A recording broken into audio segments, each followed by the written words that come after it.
Go ahead. Lovely. Hello, guys. I'm Bob Dobson from the Associated Press. How are you both? Very Good, yeah. Great. I'm actually based in London. I wondered, would it be possible just to get the city that you're in, just so that we can be accurate for where this interview is from? Is that okay? Yeah, I'm in Los Angeles. Los Angeles, lovely. Yeah, I'm in England too. Yeah. Great. Because you're a Salford lad, is that correct? That's right. Yeah, my dad's from Salford. Is it? Yeah. So it's sorry. Whereabouts? He was in very close to Old Trafford, so Yeah. he used to go to the games a lot and back in the day. Yeah, but I'm on the timer, so I've got to be quick. Congratulations. That's all right. Congratulations on the film. I watched it yesterday. Absolutely loved it. Really loved it. Thank you. I thought it was so apt for this time. It just struck me, and I'm sure everyone that you've spoken to today has said the same thing, that someone's got benefit from COVID, and to get an audience that can relate totally to what the characters are experiencing, I thought was really, really wonderful. So I just wondered what your sort of thoughts are on that, reasonably quickly. What you feel people are going to take with this new experience. You mean like with COVID? Yeah, I mean, because yeah, I think it's very interesting because some people watch and rewatch, and as they are rewatching after COVID, they say like, "Oh, this is I felt totally differently," and I think it's because it's so much about isolation and so much about it's about mental health. It's about feeling lonely. It's about feeling trapped. So somehow I think people can empathize more with Will now.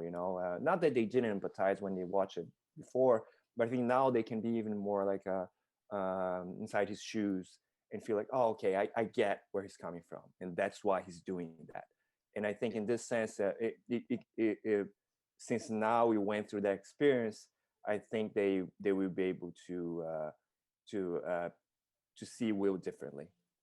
Okay, lovely. Because I thought the isolation of each character was wonderful, and Benedict, the struggle your character had with having never had the opportunity to be alive, and that sort of longing.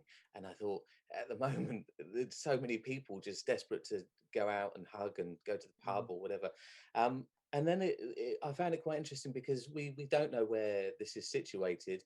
Obviously, there's lots of different accents, and yours being a British or English accent. And I thought, how did you come about the choices for that character?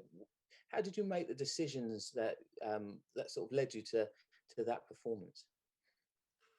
Well, I did discuss this with Edson, really, where we wanted to go, and he said just be yourself more, and obviously, throughout, it's been like 30 years now, my career, and it steers in various different ways. It's kind of sometimes they're very much like East Asian or kind of like American, but never really kind of. I was rarely kind of got work in Manchester. Anyway, so I mean, like, just to get a chance to play more myself was an amazing opportunity, really. But I mean, this character, I mean, yeah, he's the hope, the optimist, and like you say, though, he's never been alive. He's still a romantic to life, and I think in a way, as an audience member, seeing him sort of vicariously live through others, it's. We think about moments. We think about cherishing the moment, and I think as an audience member, we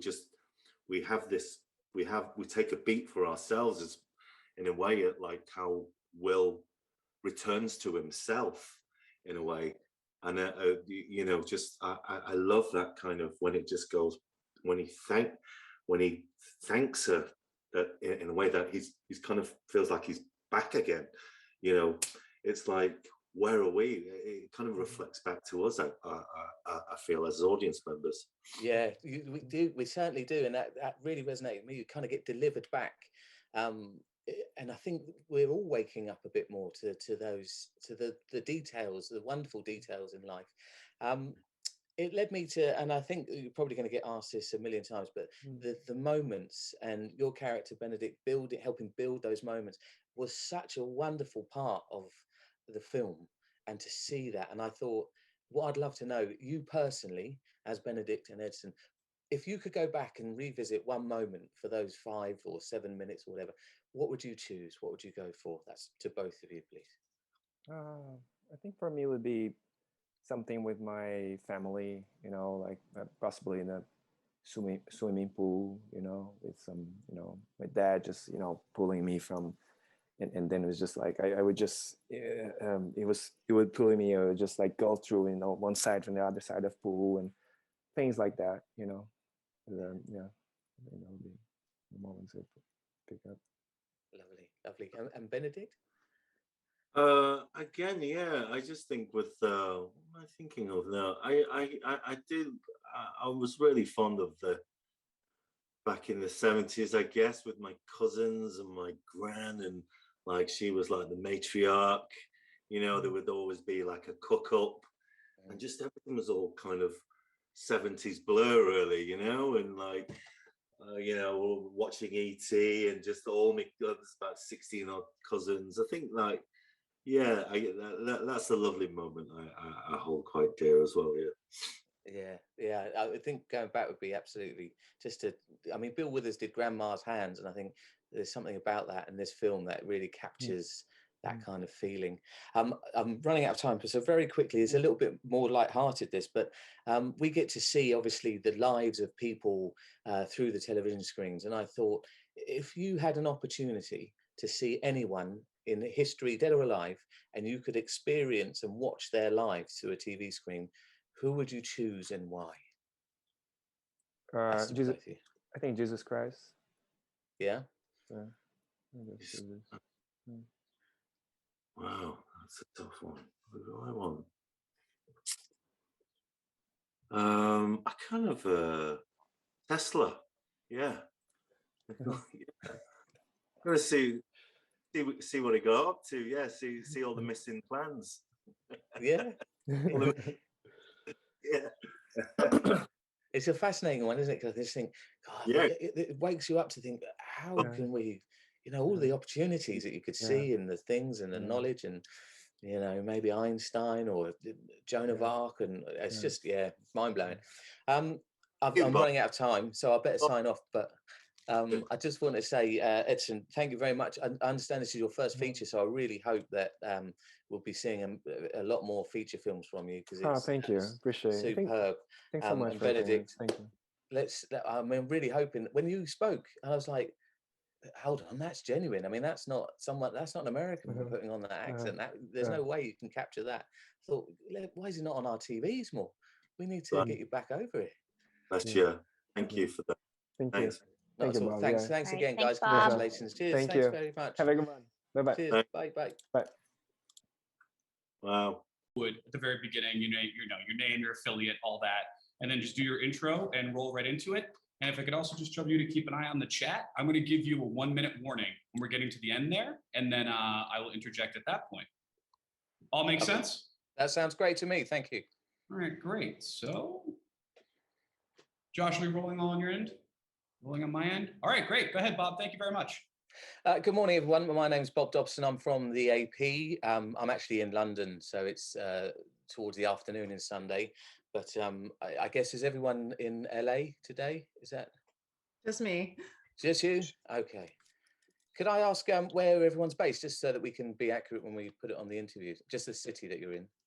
So. Oh yeah, I live in LA, but I'm visiting family, and I'm down south. I'm in Nashville right now. Nashville, lovely. Thank you, Tony. Yeah, and I live in New York, but I'm in Atlanta currently. Brilliant. Thank you very much for that. Could I say congratulations on the film? I watched it yesterday on the Screener link, and I thought it was superb. A really fresh film to see, because I haven't been able to see anything for quite a long time, and it was such an interesting film. And one of the things that I'd like to ask you to start with is, I wondered how you thought this would resonate with people after everyone's gone through the lockdown with COVID and essentially lived in a very isolated world, which is what we saw yesterday, where individuals are trying their own struggle to get through. And I just thought, I wonder what you guys thought the impact would be on those audiences and how they may relate to that. Yeah, we were just talking about that actually before we started the interview because we haven't seen each other. And I don't know. I personally know that as I've been venturing back out into the world, I absolutely have this appreciation for even the smallest things, and now with some of the potential of lockdowns happening elsewhere, and we're remasking here in Los Angeles. You kind of go.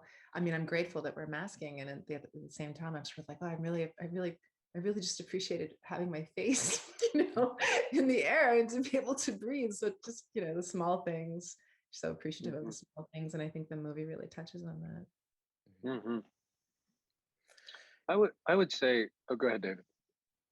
Okay, I was saying that I feel like it, art foreshadowed, like we all had these experiences in the movie where we are having the half experience of life. And I feel like that's what the last year and a half has been in many ways, but then allows you to see life for what Ariana said, like the beauty it is. We've all been through virtual reality or movies, living in isolation. So I do feel like it's, and also the contemplations on vulnerability and how to be in the world and how to show your own struggles with darkness, while also I think we've all had like a mental crisis in a way as a world. And I think that's how to exist to be good to yourself and the world. I think that's a question I think this movie handles, and I think that's something that we're all dealing with too.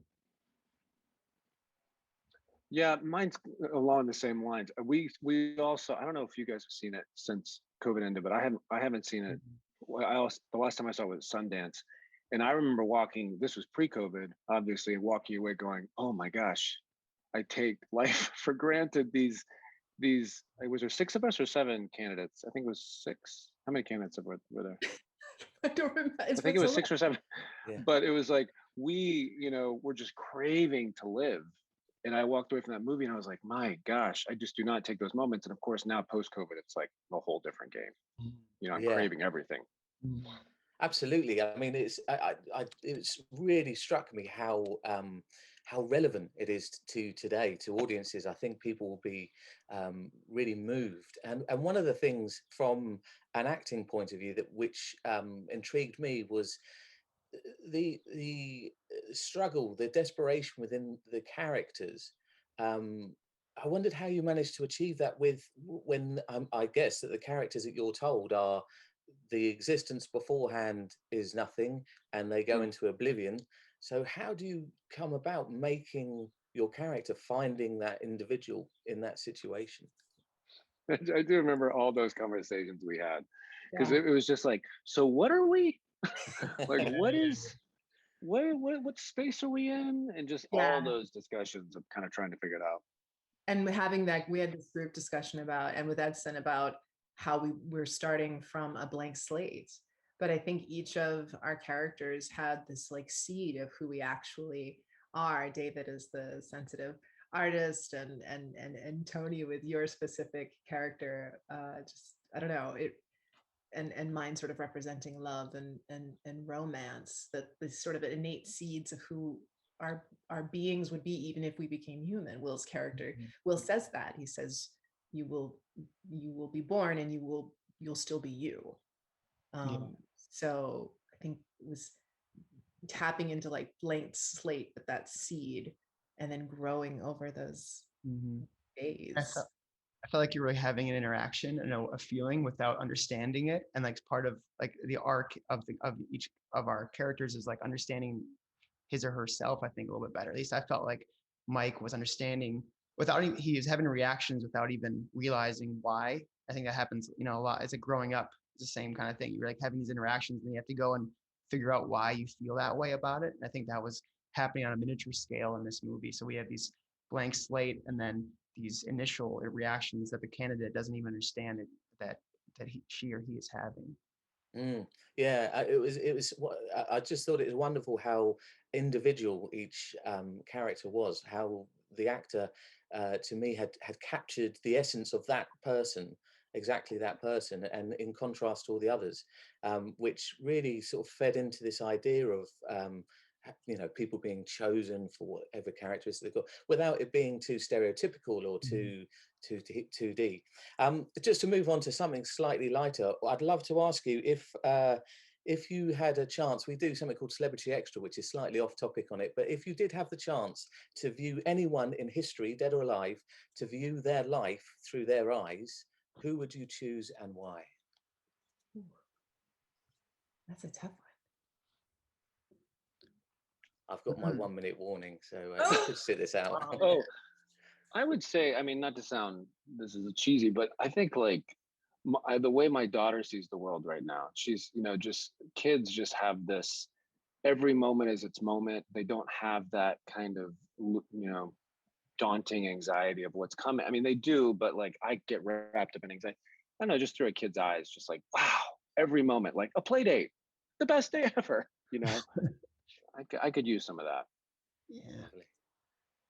I was just reading about this Native American activist who lived from like the late 1800s to the early part of the 20th century, and she was torn, and I can't remember her name off the top of my head, but I was so fascinated by her because she was raised in, of course, European culture and taught, but she was born a Native American, and she was really torn, and to be so such an activist during that time, when her people are being obliterated. I don't know, I'd be really curious. I want to learn more about her. I literally was just reading about her, so she's on my brain right now.